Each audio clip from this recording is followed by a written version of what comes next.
welcome to Scrapping on the Fly. My name is Kristen, and I'm here with day 9 of 30 Days of Sketches with Christy's Beautiful Life, Series 11. And today's exclusive sketch is by Sarah Davies with Hey Little Magpie. And it's kind of light, so I'm holding it really close. I don't know if it's just the way mine printed out or what, but it has lots of lovely little strips in the middle and 2 pictures. And so I have these 2 pictures of my grandmother with me and my kids. And I'm using the Vicki Boutin Art for Everyone paper pad. And I have just done a stash dive pretty much from my American Crafts thickers. And so that's what I plan on decorating and embellishing with.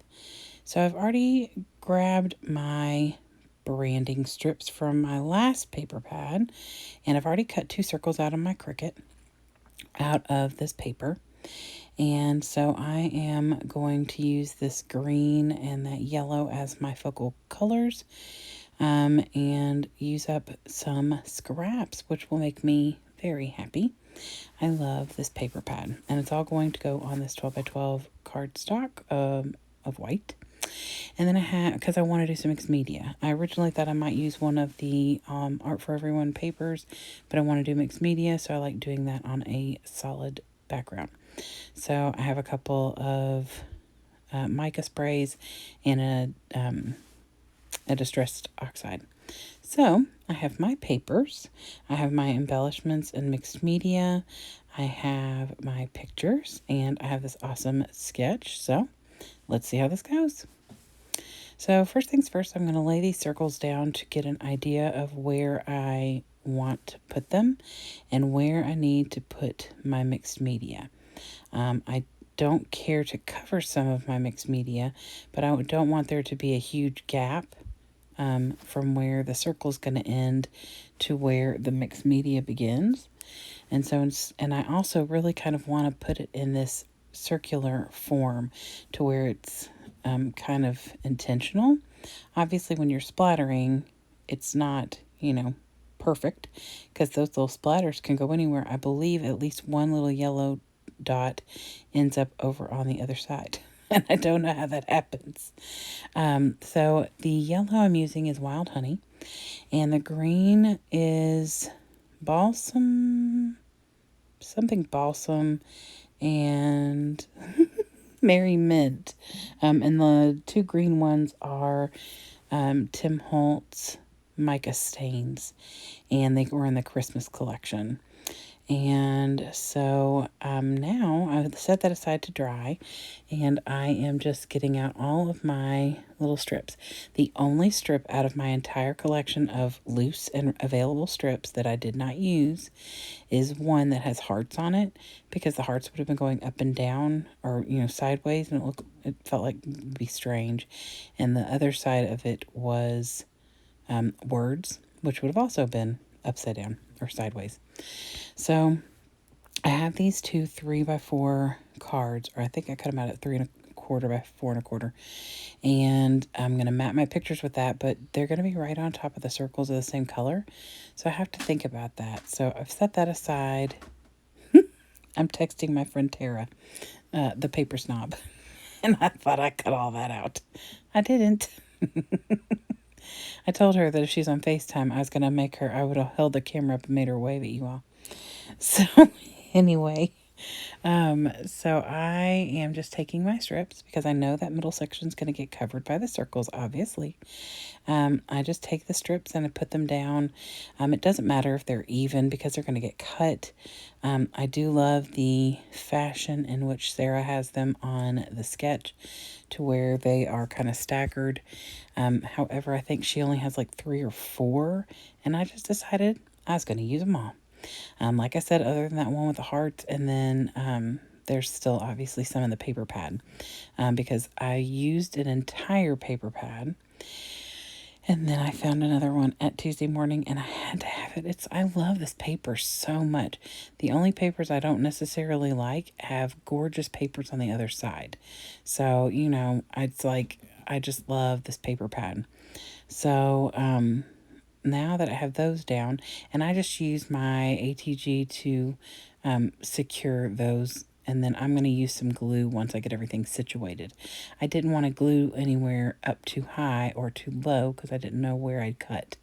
I wanted to get the circles down first, which is pretty impressive for me because normally I just willy-nilly it and then later regret my choices. You know, that's the way I roll, you all. So I'm loving the mixed media and how it is literally circling around the little circles. And so, like I said, when I put the paper down, the yellow is on top of the yellow, the green's on top of the green. Is it because I didn't think that through? Yep, probably. I think I was under the impression that they were further away from each other. I don't know. That one was below. I don't know. I really don't. I just should have paid better attention. But instead, I pull out these 2 3x4 cards from the paper pad, and I just trimmed my picture down a little bit more and trimmed the yellow and the green matting paper down. So that way they have that black. It helps them stand out a little bit as well. And so I chose the paper specifically so that it would lighten up the picture some more. So now I'm just going to stagger, and I'm not going to make you watch me do all of them. I'll do this side, and then I flip it and do pretty similar on the other side. I was not too OCD about it. I have my moments where I would measure and be really ridiculously specific, and then most of the time it's more like this, where it's like, that looks good. So now that I have that down, I'm going to get my embellishments out and start embellishing. I'm going to use this floral cluster right here. She's got stars on her sketch in this space. So I was worried this wasn't going to fit because I don't want to cover anybody's head, obviously. But I didn't mind like this little leafy bit going over into the picture of me and my grandmother. That was perfectly fine.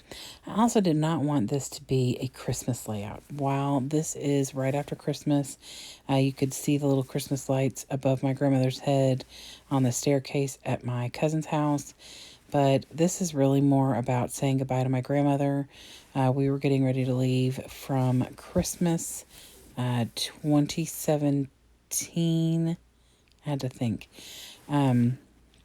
My grandmother had moved that June to Texas from Kentucky, and we saw her in July but hadn't seen her again till Christmas. So we went down for Christmas right after Christmas. Actually drove down on my daughter's 16th birthday. You know, you want to be in a car on your 16th birthday, but you want to be the one driving. Yeah, that's not happening with my father. He's always the driver. I put this word love down here. It's like a peachy color, and it matches his collection pretty well. But I don't like it being that far down. It kind of seems weird down there. So I'm going to take it off and put it up a little bit higher.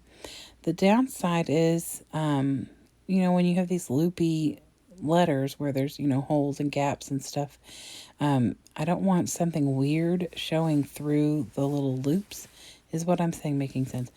So I have it come over a little bit to where that black on the matting is what ends up showing through in the loop of the L.